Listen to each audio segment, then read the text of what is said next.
राधे कृष्ण।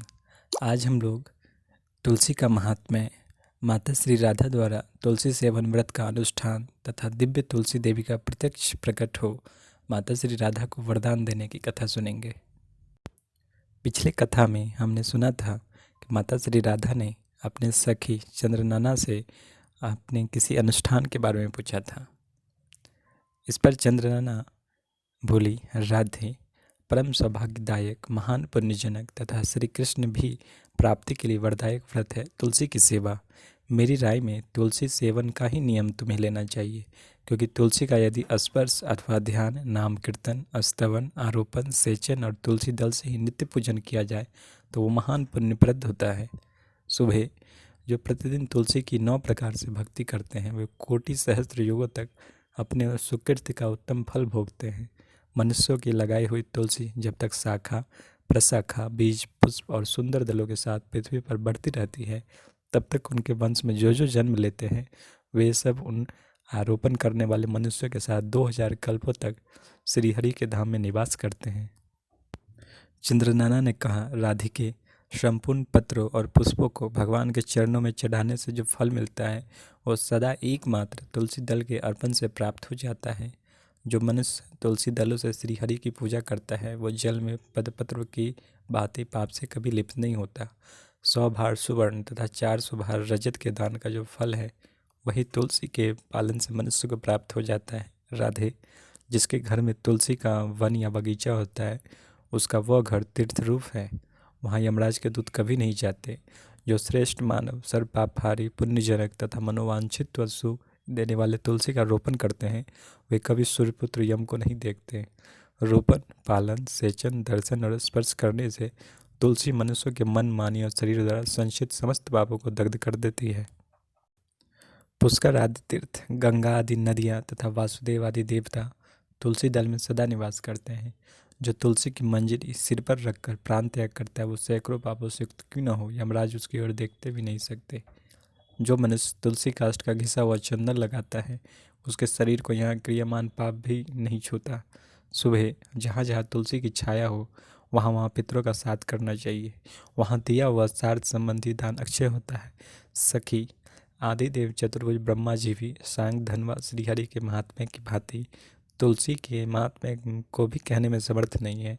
अतः गोपनंदिनी, तुम भी प्रतिदिन तुलसी का सेवन करो जिससे श्री कृष्ण सदा ही तुम्हारे वश में रहे। इस प्रकार चंद्रनना की कही हुई बात सुनकर रासेश्वरी माता श्री राधा ने साक्षात श्री हरि को संतुष्ट करने वाले तुलसी सेवन का व्रत आरंभ किया।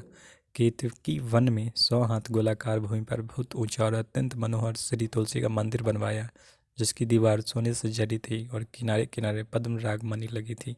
वह सुंदर मंदिर पन्ने, हीरे और मोतियों के परकोटे से अत्यंत सुशोभित था तथा उसके चारों ओर परिक्रमा के लिए गली बनाई गई थी जिसकी भूमि चिंतामणि से मंडित थी। बहुत ऊंचा तोरण उस मंदिर की शोभा बढ़ाता था। वह सुवर्णमय ध्वज दंड से युक्त पताका फहरा रही थी। चारों ओर ताने हुए सुनहले वितानों के कारण वह तुलसी मंदिर वैजयंती पताका से युक्त इंद्र भवन सा दैदीप्यमान था। ऐसे तुलसी मंदिर के मध्य भाग में हरे पल्लवों से सुशोभित तुलसी का स्थापना करके श्री राधा ने अभिजीत मुहूर्त में उनकी सेवा प्रारंभ की। श्री गर्ग जी को बुलाकर उनकी बताई हुई विधि से सती माता श्री राधा ने बड़े भक्ति भाव से श्री कृष्ण को संतुष्ट करने के लिए आश्विन शुक्ल पूर्णिमा से लेकर चैत्र पूर्णिमा तक तुलसी सेवन का व्रत अनुष्ठान किया।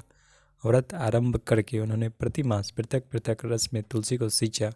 कार्तिक में दूध से, मार्गशीर्ष में ईख के रस से, पौष में द्राक्षा रस से, माघ में बारहमासी आम के रस से, फाल्गुन मास में अनेक वस्तुओं के मिश्रित मिश्री के रस से और चैत्र मास में पंचामृत से उसका सेवन किया। नरेश, इस प्रकार व्रत पूरा करके वृषभानुनंदिनी माता श्री राधा ने श्री गर्ग की बताई हुई विधि से वैशाख कृष्ण प्रतिपदा के दिन उद्यापन का उत्सव किया। उन्होंने 2 लाख ब्राह्मणों को 56 भोगों से तृप्त करके वस्त्र और आभूषण के साथ दक्षिणा दी। मोटे मोटे दिव्य मोतियों का 1 लाख भार और स्वर्ण का 1 कोटि भार श्री गर्गाचार्य जी को दिया।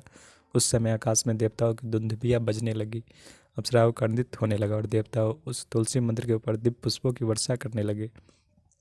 उसी समय सुवर्णमय सिंहासन में विराजमान हरिप्रिया तुलसी देवी प्रकट हुई। उनकी 4 भुजाएं थी, कमल दल के समान विशाल नेत्र थे, 16 वर्ष की अवस्था में श्याम कांति थी, मस्तक पर हेममय किरीट प्रकाशित था और कानों में कांचनमय कुंडल झलमला रहे थे। पीताम्बर से आच्छादित केशों की बंधी हुई नागिन जैसी वेणी में वैजयंती माला धारण किए गरुड़ से उतरकर तुलसी देवी ने रंगवली जैसे माता श्री राधा को अपनी भुजाओं में अपने अंग में भर लिया और उनके मुख चंद्र का चुंबन किया। तुलसी बोली, कलावती कुमारी राधे, मैं तुम्हारे भक्ति भाव से वशीभूत हो निरंतर प्रसन्न हूँ। भामिनी, तुमने केवल लोक संग्रह की भावना से इस सर्वतोमुखी व्रत का अनुष्ठान किया है। वास्तव में तो तुम पूर्ण काम हो। यहाँ इंद्रिय, मन, बुद्धि और चित्त द्वारा जो जो मनोरथ तुमने किया है वो सब तुम्हारे सम्मुख सफल हो। पति सदा तुम्हारे अनुकूल हो और इस प्रकार कीर्तनीय परम सौभाग्य बना रहे। योग कहती हुई हरिप्रिया तुलसी को प्रणाम करके वृषभानुनंदी माता श्री राधा ने उनसे कहा, देवी, गोविंद के युगल चरणाविंदों में मेरी अहेतुकी भक्ति बनी रहे। तब हरिप्रिया तुलसी तथास्तु कहकर अंतर्ध्यान हो गई। तब से वृषभानुनंदिनी माता श्री राधा अपने नगर में प्रसन्नचित रहने लगी। इस पृथ्वी पर जो मनुष्य भक्तिपरायण हो माता श्री राधिका के इस विचित्र उपाख्यान को सुनता है, मन ही मन त्रिवर्ग सुख का अनुभव करके अंत में भगवान को पाकर कृतकृत्य हो जाता है। आगे की कथा हम लोग अगले वीडियो में सुनेंगे। जय श्री राधे कृष्ण।